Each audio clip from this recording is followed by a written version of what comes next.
Ce soir, mercredi 15 février, sur Perspective, audience générale et prière pour les Canadiens de Montréal.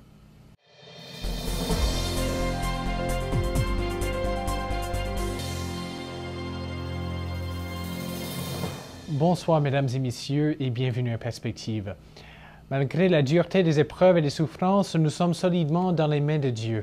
C'est le thème central que Benoît XVI trouve dans la prière de Jésus avant de mourir sur la croix. Parlant lors de l'audience générale ce matin, le pape a souligné le geste de pardon manifesté par le Christ lorsqu'il dit « Père, pardonne-leur, car ils ne savent pas ce qu'ils font ». En exprimant cette prière, le Christ affirme que le pardon de Dieu est offert à tout homme. La prière de Jésus sur la croix montre sa grande confiance dans le Père, ce qui lui donne une liberté profonde. Voici un extrait de l'audience générale. Chers frères et sœurs, l'évangéliste Saint Luc rapporte 3 paroles de Jésus quand il fut élevé sur la croix. La première, « Père, pardonne-leur, ils ne savent ce qu'ils font. C'est une intercession au Père pour le pardon de ses bourreaux. Jésus accomplit ainsi l'amour des ennemis qu'il avait enseigné à ses disciples. Il affirme que le motif de sa demande est le fait de ne pas savoir, de l'ignorance, pour laisser ouvert le chemin de la conversion, comme l'attestera le centurion reconnaissant en Jésus le juste, le Fils de Dieu. La seconde parole exauce bien au-delà de sa demande le bon larron crucifié lui aussi. Jésus l'assure d'être aujourd'hui avec lui dans le paradis. Il donne la ferme espérance que la bonté de Dieu peut nous toucher jusqu'au dernier instant, aussi difficile que peut être notre vie. Enfin, la dernière parole. En tes mains, je remets mon esprit, est reprise d'un psaume.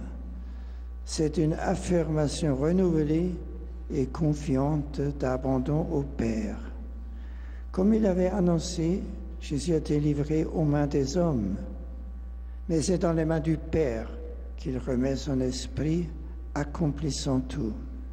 Le cardinal désigné Thomas Collins poursuit à Rome sa préparation pour le consistoire qui sera tenu samedi prochain. Monseigneur Collins s'est retrouvé sur le toit de la basilique Saint-Pierre où il a rencontré le père José Betancourt, prêtre du diocèse d'Ottawa, et le père Owen Keenan, prêtre du diocèse de Toronto. En regardant la beauté artistique de la basilique Saint-Pierre, les 3 hommes ont réfléchi sur le symbolisme de cette grande église. Il a été noté que la colonnade du Bernin représente l'unité à laquelle l'Église est appelée à former. Lors de leur discussion ensemble, il a aussi été souligné que la présence de Monseigneur Collins à Rome pour le consistoire manifeste la contribution de l'Église au Canada à la construction de l'Église universelle. Monseigneur Collins a aussi eu la chance de parler avec le père Owen Keenan, un prêtre de son propre diocèse de Toronto, qui a parlé de son travail au Vatican pour assister l'Église dans ce qu'elle fait pour le bien de l'humanité. Le père Keenan a souligné l'effort de l'Église dans les domaines de l'éducation, des services de santé et dans la formation des gens à la sainteté. Et enfin, l'Église au Canada ne cesse de trouver de nouvelles manières de partager la beauté de la foi. C'est ce qui montre le diocèse catholique de Montréal qui, la semaine dernière, a mis une publicité dans le journal de Montréal et la presse pour encourager les gens à prier pour l'équipe de hockey professionnelle, les Canadiens de Montréal. La publicité indique que la prière sera nécessaire pour aider les Canadiens à accéder aux séries éliminatoires en avril prochain. Selon Hugo Léger, vice-président de l'agence BOSS, la publicité cherche à relier les 2 grandes religions du Québec, la religion catholique et la religion des Canadiens de Montréal.